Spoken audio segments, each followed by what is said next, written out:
Assalamualaikum warahmatullahi wabarakatuh.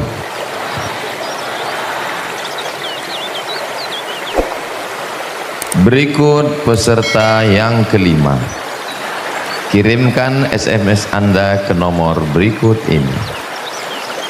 Pripun kabari Bapak Ibu, saya muga-muga padha kabeh mlebu nang surga.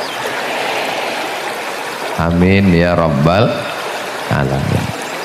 Ada 3 orang, siji loro telu.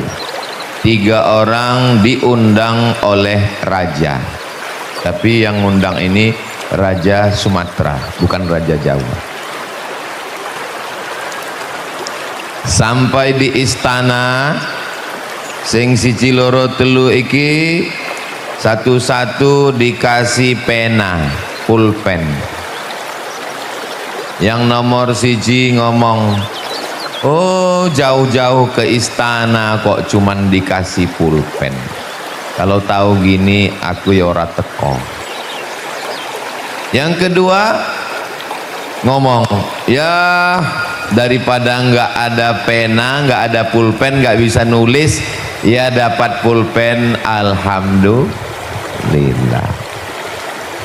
Sing nomor telu kata yang nomor 3, saya nggak lihat penanya, yang saya lihat bukan pulpennya, tapi yang saya lihat adalah siapa yang memberikannya. Ini pena ini banyak di pasar, tapi pena ini beda. Kenapa?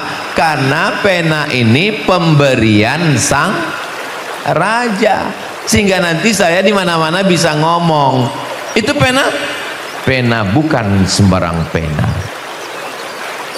Terus ya wis, ini pena istimewa karena pemberian sang raja. Dari cerita singkat ini apa yang bisa kita ambil pelajaran?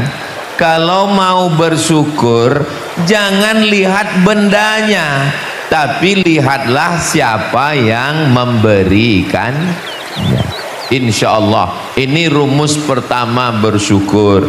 Jangan lihat bendanya, jangan lihat orangnya, jangan lihat rumahnya, jangan lihat uangnya, tapi lihatlah yang memberikannya. Siapakah yang memberikan semua ini? Allah. Jadi ibu yang selama ini kurang bersyukur dengan bapak, pulang dari sini katakanlah, Pak, kamu pemberian tuyul. Bukan, kamu pemberian Gusti Allah yang mendampingi saya sampai malaikat maut tiba, sampai akhirnya nanti kita akan bersama di surga Jannatul Firdaus. Ibu nanti kalau meninggal mau masuk surga dengan bapak? Alhamdulillah. Bapak nanti mau masuk surga dengan ibu? Enggak sama suaranya. Alhamdulillah di Gunung Kidul bapak mau masuk surga dengan ibu, ibu mau masuk surga dengan bapak. Di satu tempat, nggak boleh sebut nama tempatnya, menjaga kode etik jurnalistik. Saya tanya, bapak mau masuk surga dengan ibu? Menang. Pas lagi ngobrol-ngobrol, dia balik nanya ke saya, Ustaz Somad, ya nanti kalau kita meninggal masuk surga ketemu lagi dengan istri? Iya, saya bilang. Lama dia diam. Katanya di dunia aja saya sudah tersiksa Pak Ustadz, masa di akhirat ketemu lagi? Saya tanya, bapak tersiksa gimana? Ya apa nggak tersiksa Pak Ustadz, saya pergi nih nelpon terus, video call, WhatsApp, kamu sedang di mana, dengan siapa, pulang jam piro, gajinya mana, kunci motor mana, kain sarung yang saya masukkan ke tas sudah dipakai untuk sholat apa belum, itu baju kokonya sudah dipakai sholat atau belum. Pak, kalau begini ini bukan istri, terus ini adalah bidadari surga yang dikirimkan Allah Subhanahu wa ta'ala. Jawabannya bukan so sweet my honey. Mudah-mudahan yang di hadapan saya ini adalah bidadari surga yang dikirimkan Allah Subhanahu wa ta'ala. Kalau begini melihatnya, maka bapak menjadi suami yang paling bersyukur. Alhamdulillah. Kalau melihat bapak kiriman Allah, maka ibu juga akan menjadi istri yang paling bersyukur. Bapak mesti bersyukur, Pak. Kalau bapak bersyukur, ingat janji Allah, la in syakartum, mau? Jangan. Bapak Ibu yang dimuliakan Allah Subhanahu wa taala. Saya Pak Ustadz maunya suami itu yang putih, yang seperti kulit Sahal bin Hunayf. Saya mau suami yang kulitnya putih, nggak ada bekas obeng. Saya mau yang kuning langsat. Kenapa Allah ngirim yang hitam seperti ini, nggak ada manis-manisnya? Ibu, hidup ini menurut keinginan kita atau menurut pengetahuan Allah? Menurut pengetahuan Allah, menurut ilmu Allah, itulah suami yang layak mendampingi ibu. Karena kalau dikirim Allah suami seperti penyanyi Korea, ibu nggak tenang di rumah. Baru dia pergi 1 jam, ibu stres, anxiety, depresi, bunuh diri. Tapi begitu dikirim Allah yang model begini, ibu tenang aja. Ada orang yang ngomong, ibu nggak khawatir suaminya diambil orang? Ya terserah, mau ambil ya ambil aja. Maka yang paling indah itu adalah mengembalikan semuanya milik Allah, dipinjamkan Allah ke kita sejenak. Konsepnya sederhana, inna lillah wa inna ilaihi raji'un. Ibu sayang nggak dengan bapak?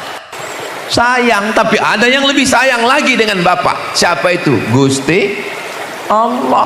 Maka ibu doa, ya Allah, aku sayang pada suamiku, tapi dia adalah makhluk yang kau kirimkan untuk mendampingi aku.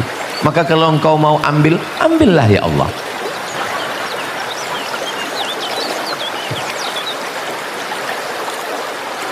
Penderitaan yang paling dalam adalah akibat rasa memiliki yang paling kuat.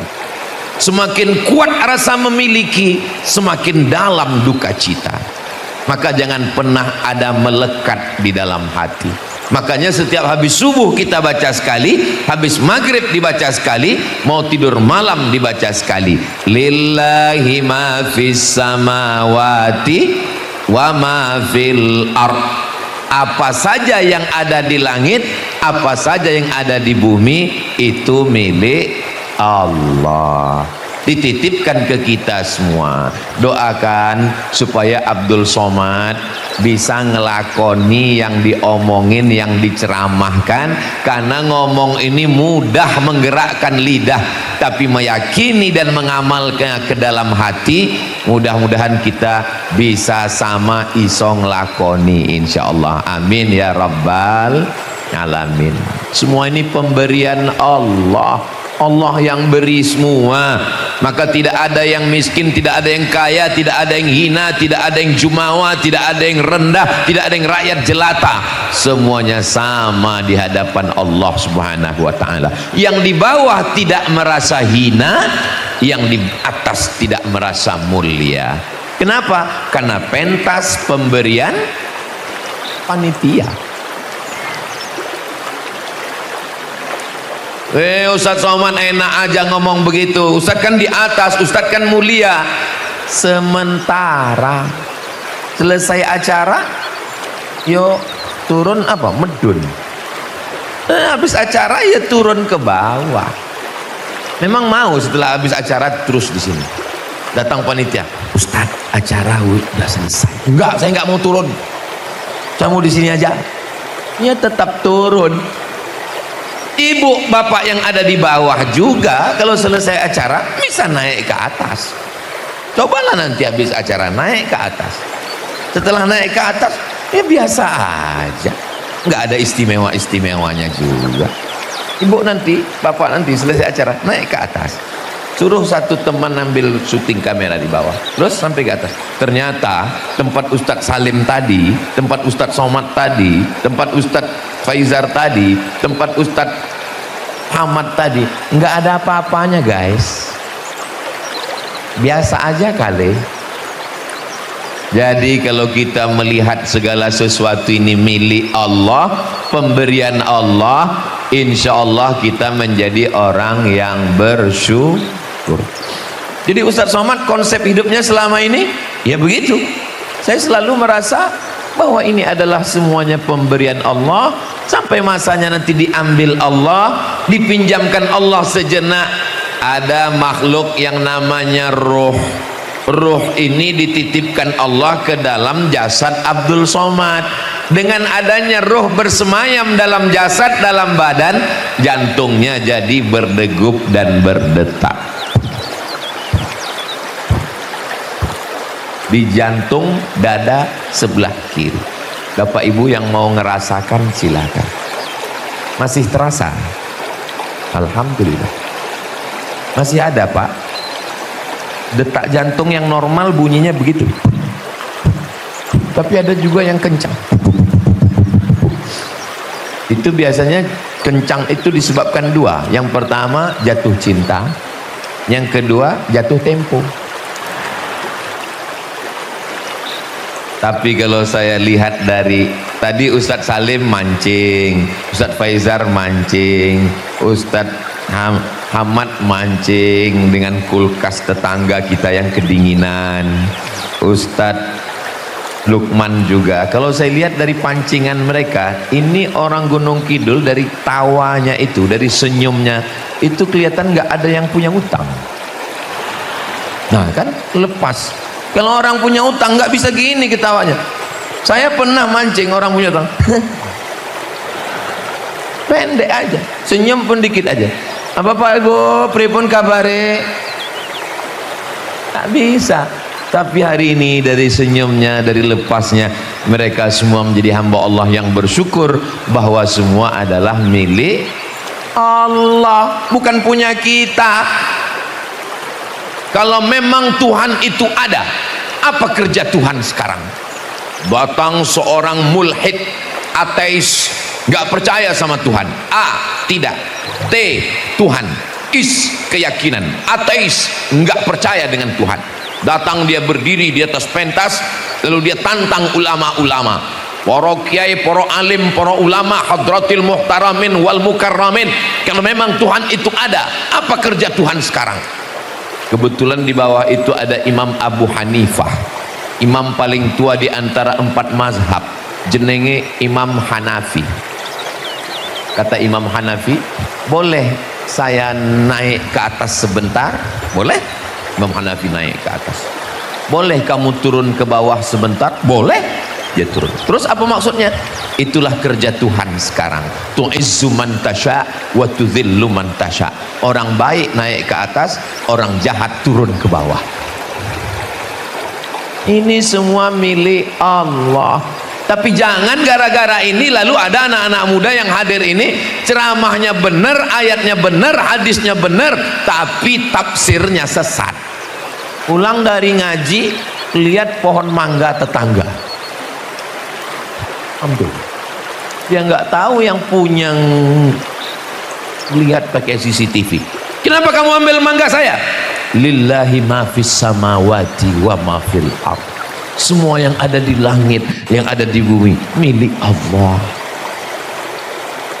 Dia pikir cuman dia yang ngaji, dia pikir cuman dia yang dengar ceramah pagi ini dari Gunung Kidul. Yang punya pohon mangga ngambil kayu batu dia lempar.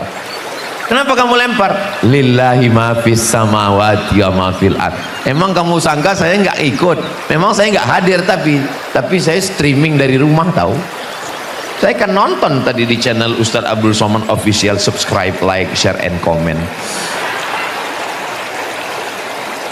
Kunci kalau mau cepat bersyukur, jangan katakan milik saya, milik Allah yang dititipkan ke saya sebentar. Ibu-ibu kalau merasa suami ini milik ibu, saat dia pergi meninggalkan ibu, ibu akan nangis mencakar dinding seperti harimau macan.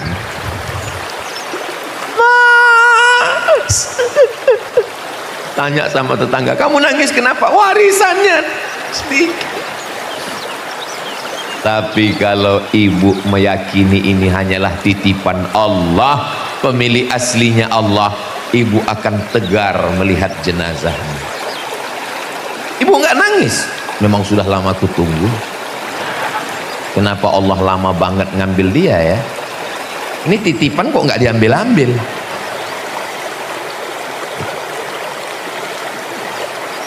Kelihatan dari senyum ibu kok nggak ada yang sedih. Padahal saya tadi mancing. Ibu jangan lupa, memang mereka nggak ngelihat ibu karena ada tembok Berlin di antara kita. Tapi ibu jaga juga perasaan mereka. Saudara yang dimuliakan Allah Subhanahu wa taala, maka semua milik Allah. Saya lewat di jalan, tanah kosong milik Bapak Dr. Andus, tanah ini milik insinyur, tanah ini milik Bapak AKBP, tanah ini milik Bapak Ustadz. Rasa-rasanya saya mau pergi tempat digital printing, mau buatkan baleho besar-besar, saya mau buat di tanah yang paling ujung, dari ujung sampai pangkal semuanya milik Allah Subhanahu wa taala. Tidak ada milik kita, semua milik Allah, dipinjamkan ke kita supaya kita bersyukur. Syukur iku apa Pak Ustadz? Syukur iku ketok, izharun ni'mah. Izhar dalam tajwid ada namanya ikhfa, menyembunyikan. Tapi ada izhar, menampakkan, memperlihatkan sehingga kelihatan oleh mata. Hari ini saya pakai baju. Baju saya ini bagus nggak Bu? Apik apa ora? Ini saya pakai supaya ketok. Izharun ni'mah. Supaya yang ngasih baju ini ngelihat, oh ternyata baju yang saya kasih dipakai. Coba kalau nggak saya pakai, yang ngasih jangan-jangan wis didol, jangan-jangan udah dijual Ustadz Somad ini baju. Kira-kira dari tadi Ustadz Somad tausiah itu kasar loh Ustadz kalau pakai tangan kiri. Kenapa Ustadz ngomong? Kenapa Ustadz ngomongnya pakai tangan kiri? Tangan kanan Ustadz emang masalah apa? Masalahnya cincin ada di tangan kanan. Loh, terus kenapa Ustadz tunjukkan izharun ni'mah, supaya yang ngasih tahu bahwa ini namanya syukur, ketok. Ini yang hadir ini, yang hadir semua ini adalah ketok, syukur.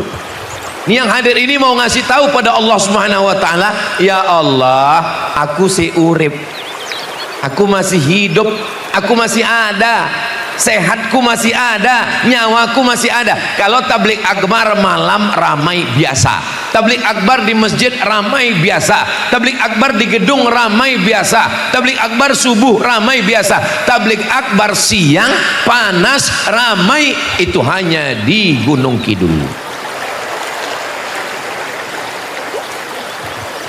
Ya Allah, saksikanlah hamba-hambamu yang sedang bersyukur, mereka sedang manasik haji. Ini rasa-rasa di Padang Arafah. Ya Allah, bukakan pintu rezeki supaya kami bisa ke Baitullah ya Allah.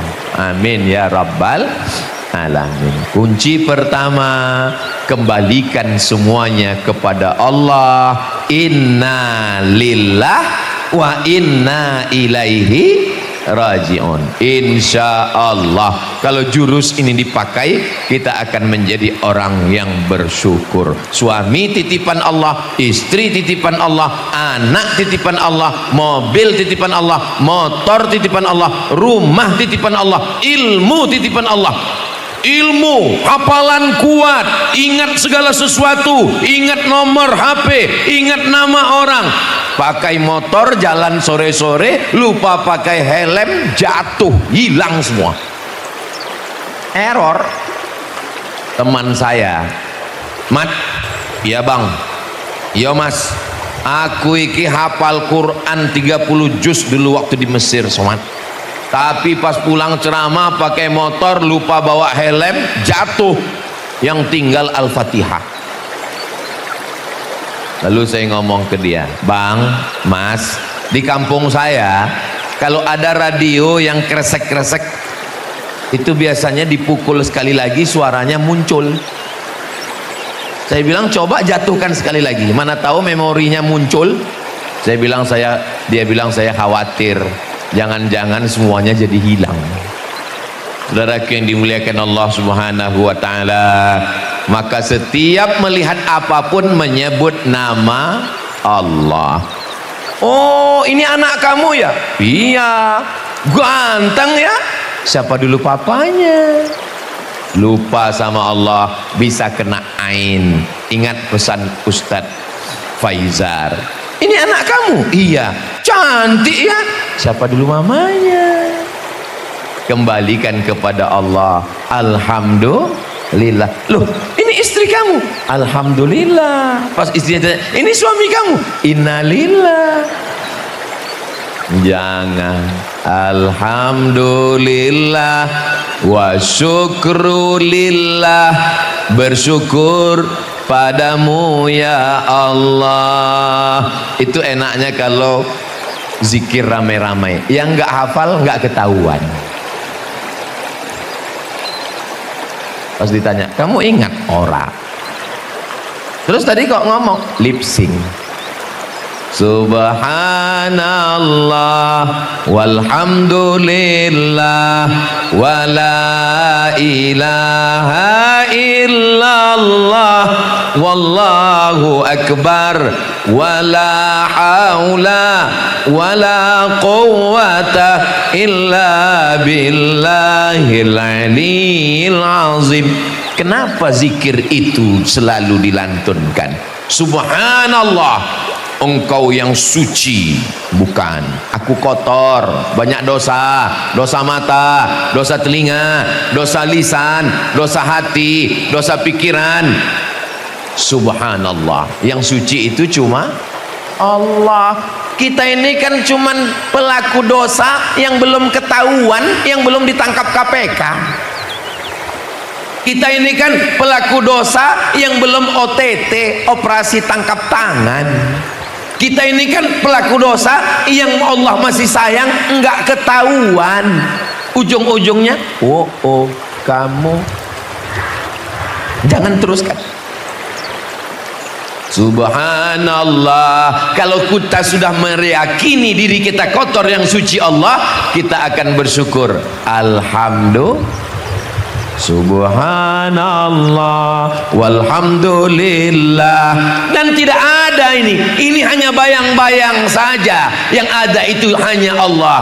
La ilaha illallah. Kalau sudah bisa mengatakan yang ada hanya Allah, engkau kecil, engkau hanyalah butiran debu.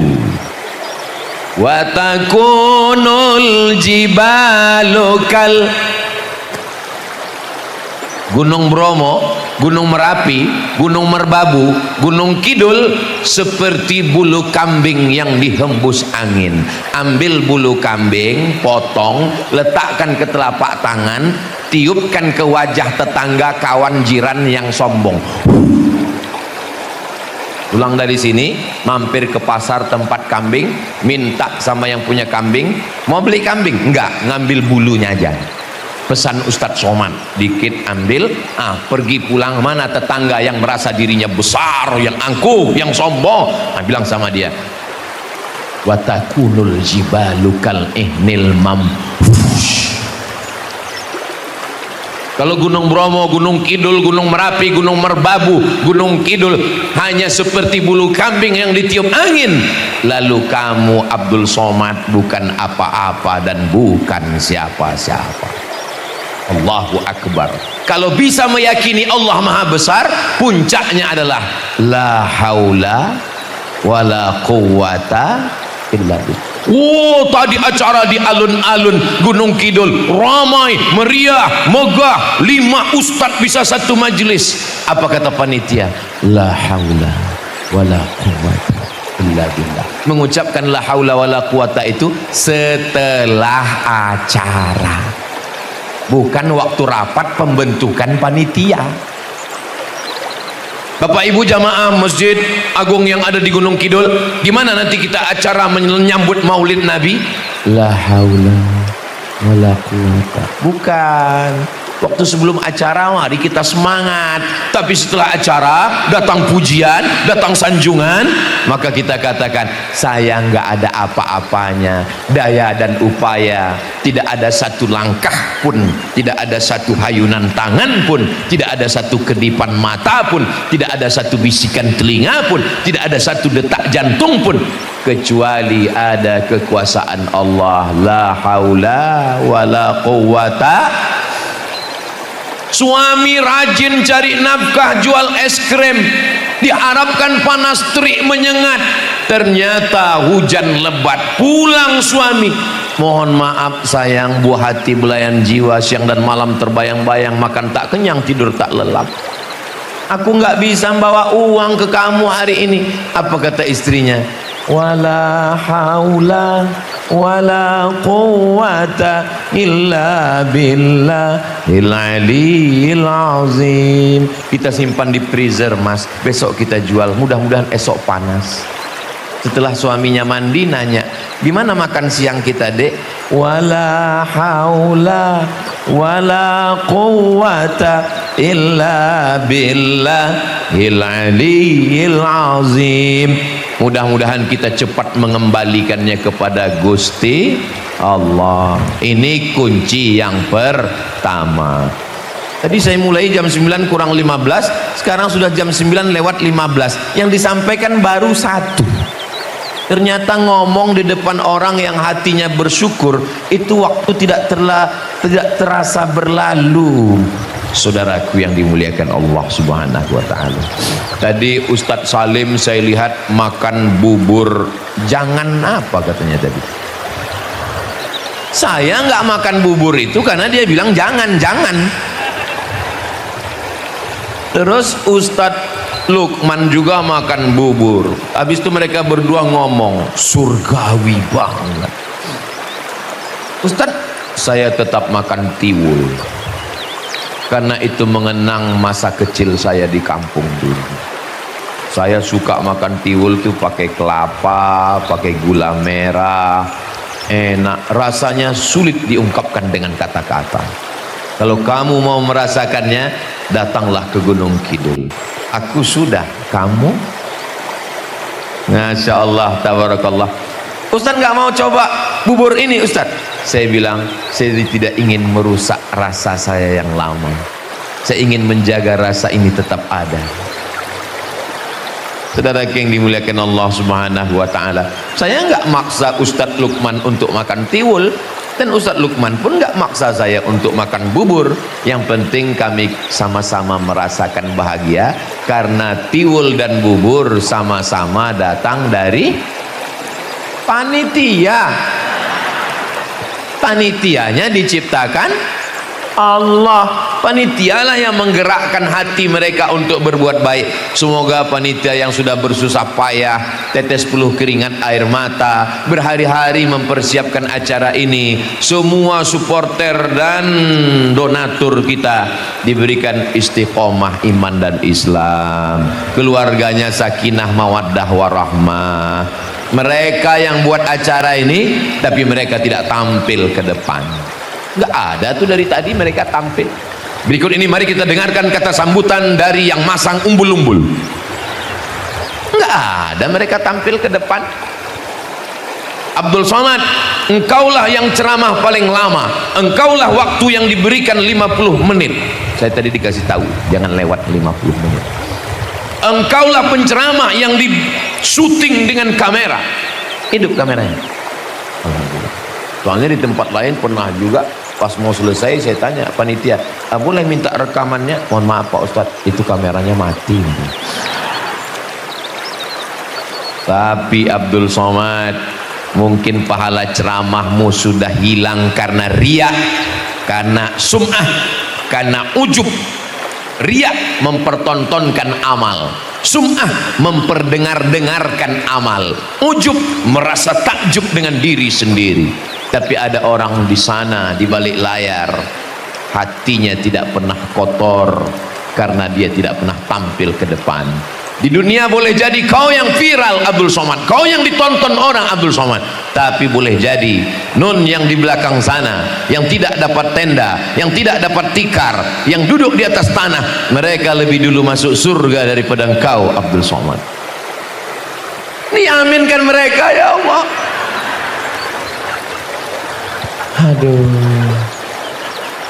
memang susah ngomong sama orang jujur ya. Gak bisa diajak bersandiwara. Ini orang Gunung Kidul ini lurus-lurus hatinya semua. Jalannya aja yang berbelok dan berliku, tapi orangnya lurus-lurus semua. Ustadz Somad, kata Ustadz Salim, kita mau kemana Ustadz Salim? Kita ke Yogyakarta lantai loro, mau melihat Yogyakarta lantai 1. Ternyata setelah sampai di Yogyakarta lantai 2 Gunung Kidul, ngelihat orang di Yogyakarta lantai 1 kecil, gak ada apa-apanya. Tapi jangan lupa, walau kau sudah di atas, orang yang di sana di Jogja lantai 1 ngelihat kau di atas juga kecil. Kita ngelihat orang naik pesawat, apa kata mereka yang di atas pesawat itu ngelihat kita di bawah? Kecil mereka di bawah. Kau kan nggak dengar, mereka yang di bawah juga ngomong kau kecil di atas, jatuh mati. Uang Sinawang, Masya Allah, ada gambar kami ternyata. Tolong nanti kalau selesai acara, foto kami berempat ini disimpan baik-baik. Bisa? Soalnya kemarin habis pilek, banyak gambar-gambar caleg itu yang diserak, dibuang. Akhirnya saya lihat ada yang dibuat penutup WC di samping kali. Pas penutup pintunya, tertulis di bawah, coblos nomor. Masya Allah, tabarakallah. Saya aja sendiri ngeliat gambar saya terpukau. Kok bisa seputih ini ya? Sopo sing ngedit iki? Gunung Kidul mengaji. Masya Allah, tabarakallah. Saya ucapkan banyak terima kasih untuk yang ngedit, sehingga saya tidak terlalu jauh lah dari Ustadz Lukman dan Ustadz. Memang kalau dengan Habib Muhammad bin Anis dari hidung memang agak jauh. Saudara yang dimuliakan Allah Subhanahu wa taala. Lalu jurus yang kedua supaya kita ini bersyukur gimana? Unzur ila man huwa asfala minka. Tadi ngelihatnya ke atas, ini semua pemberian Allah. Sekarang lihat ke bawah, lihat orang yang lebih rendah darimu. Menurut kamu motor ini membosankan? Ini motor Pak Ustadz udah lebih 5 tahun dengan saya Pak Ustadz, membosankan sekali. Remnya dibetulin, gasnya nggak jalan. Gasnya dibetulin, lampu mati. Ustadz ngomong begitu ngejek ya. Ini cerita tentang motor saya. Saya dulu pernah kuliah S2 di Malaysia. Beli motor harganya 500 ringgit. 500 ringgit kali 3.000 kan 1,5 juta. Bapak Ibu bisa bayangkan gimana motor harga 1,5 juta. Kalau dia ngebut, lampunya mati. Kalau pelan, mesinnya mati. Jadi saya bawa motor itu makanya jangan heran saya ini orang yang paling pandai menata perasaan. Karena saya udah terlatih dengan motor itu. Kalau ngebut, lampunya mati, nggak boleh terlalu kencang.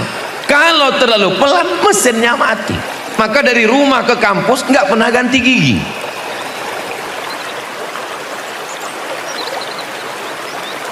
Abdul Somad, motormu yang menurutmu ini sangat parah, kalau parkir di kampus, cari parkir, waduh tenan. Cari parkir di tempat jauh di dekat pohon kayu. Supaya apa? Jangan dilihat cewek mahasiswa. Motor yang menurut kamu memalukan, yang menurut kamu membosankan, itulah yang diidam-idamkan orang yang punya motor bagus tapi kredit.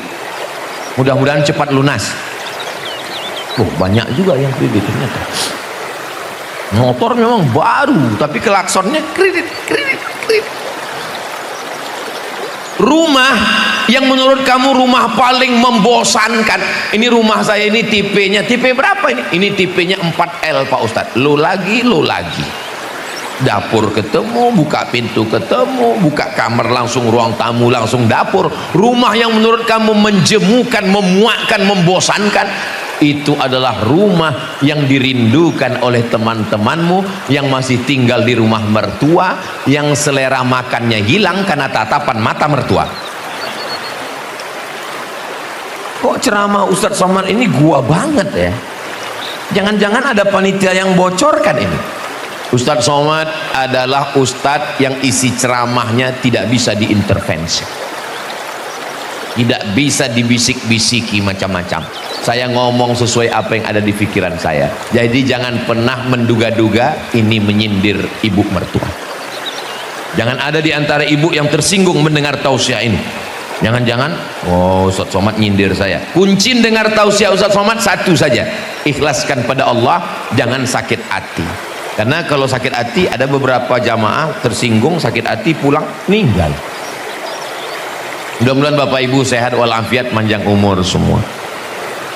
Subhanallah walhamdulillah wala ilaha illallah wallahu akbar wala haula wala quwwata illa billahil aliyil azim. Yang punya mobil ngelihat yang punya motor, alhamdulillah. Yang punya motor ngelihat yang numpak bicycle. Bicycle itu dari bahasa Gunung Kidul, maksudnya dikayuh pakai sikil. Bicycle maksudnya. Yang pakai bicycle, sepeda, bersyukur. Yang jalan kaki masih sehat walafiat. Orang-orang kaya sengaja jogging pagi-pagi mengitari lapangan sepak bola. Langkahkan kaki Anda 10.000 langkah sehari sebelum Anda terkena osteoporosis. Punya mobil mahal, minum teh di dalam mobil, tehnya nggak tumpah saking hebatnya kecanggihan. Tetap jalan kaki berkeringat-keringat, pakai baju sampah, pakai baju kresek biar supaya berkeringat. Kita memang jalan kaki tiap hari, sehat walafiat. Yang sehat, yang jalan kaki, pergilah ke rumah sakit. Pulang dari sini, yang merasa hidupnya membosankan, yang merasa hidupnya menjemukan, yang merasa hidupnya memuakkan, pulang dari sini pergi ke rumah sakit. Kalau security-nya nanya, sampean Arab ndelok sopo? Kamu mau ngelihat siapa? Saya mau ngelihat semua yang ada di rumah sakit ini. Pesan Ustadz Somad. Kamu juga security, kenapa nggak pernah mengambil pelajaran selama di sini? Loh, kok malah menceramahi saya? Pergilah ke rumah sakit, ngelihat pejabat, ngelihat orang kaya yang selama ini hidupnya mewah, selama ini semua ada, makan udang, makan cumi, makan kepiting, daging kambing, semuanya menyebabkan penyakit gula darah, diabetes, darah tinggi, jantung koroner, kanker, mati. Di rumah sakit, Ustadz Somad dalam 1 bulan wajib sehari ke rumah sakit, mendoakan jamaah, ngelihat jamaah. Ustadz Somad nanti habis tausiah bisa mampir ke rumah sakit? Bisa. Sampai di rumah sakit Ustadz Somad disambut dengan jubah warna biru yang resletingnya di belakang. Masya Allah, persilakan Ustadz Somad, persilakan. Saya yang dikasih baju.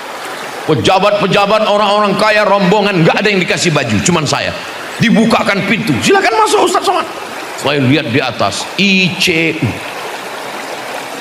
ICU. Aku ison delok sampean, sampean ora ison delok aku.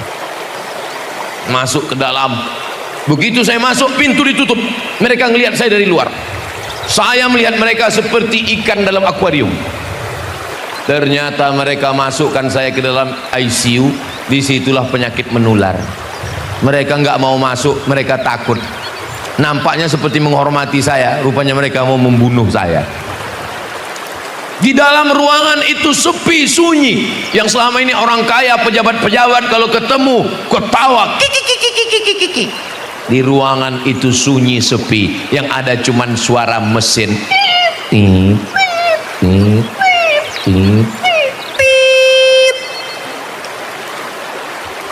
Mana yang kaya, mana yang pejabat. Keluar dari situ, kita orang yang paling bersyukur kepada Allah. Tapi kalau mau mengucapkan alhamdulillah, jangan pas di ruang itu, apalagi di depan keluarganya. Udah agak-agak jauh baru alhamdulillah. Jangan langsung di situ alhamdulillah, jangan. Kalau jenguk orang sakit, bukan sekedar menyenangkan dia, bukan sekedar mendoakan dia, yang untuk dia cuma satu jari. Kalau di Sumatera begini, kalau di Jawa, mau Sumatera mau Jawa, tetap yang untuk orang kita jenguk satu, tapi yang untuk kita 4. Mensyukuri nikmat Allah. Selama ini kau kemana? Masuk suara azan dari menara masjid. Saya nunjuk menara masjid, rupanya menara Telkomsel. Masuk suara azan dari menara masjid ke rumah sakit, dari celah-celah kaca, hayya 'alas shalah, menetes air mata pasien di rumah sakit. Apa kata istrinya? Dulu sehat nggak ke masjid, sekarang udah sakit nangis. Makanya baik-baik sama istri. Coba kalau baik sama istri, istrinya pasti akan menyenangkan. Jangan nangis ya mas, tenang, sabar. Insya Allah sebelum selesai hari Jumat, selesai ini insya Allah. Malaikat maut wis teko. Tapi kalau kamu sombong, kamu nakal, KDRT, kekerasan dalam rumah tangga, marah-marah, ngamuk-ngamuk, apalagi sampai mukul, sampai masanya nanti kau di ruang ICU, siapa yang menjaga, siapa yang bisikkan talqin, siapa yang menyuapkan makanan, merekalah yang selama ini kau benci, kau marah, kau pukul. Betul? Coba kalau kau baik ke mereka, mereka akan bisikkan ke telingamu, la ilaha illallah. Indahnya husnul khotimah. Tapi karena kau sombong, angkuh, petantang petenteng, mana surat tanah. Betul bu? Astagfirullah. Aduh, memang payah ngomong sama orang jujur ini ya. Nggak bisa diajak bersandiwara. Jaga juga perasaan mereka. Saudara yang dimuliakan Allah Subhanahu wa taala, kalau kita melihat ke bawah, bagaimana cara Ustadz Somad dapat nasihat? Ustadz kan penceramah. Lalu yang nasihati Ustadz siapa? Yang nasihati saya sahabat-sahabat saya. Ustadz Lukman kelihatannya menceramahi jamaah, tapi sesungguhnya Abdul Somad juga mendapatkan pelajaran. Ustadz Salim, Ustadz Faizar, Ustadz Hamad beserta para kiai, para alim, para ulama, hadratil muhtaramin wal mukarramin, doakan supaya semua ustadz-ustadz, guru-guru, kiai-kiai panjang umur, barokah ilmunya untuk kita insyaallah. Amin. Tapi ada nasihat yang tidak bersuara, nasihat yang tidak berbunyi, nasihat yang tidak berhuruf, nasihat diam. Apa itu? Kematian. Orang kaya mati, orang miskin mati, orang sehat mati, pejabat jangan sebut, ada polisi jangan kuat-kuat, nanti ditangkap, ustadz, astagfirullah. Lalu yang disombongkan itu apa? Wang sinawang.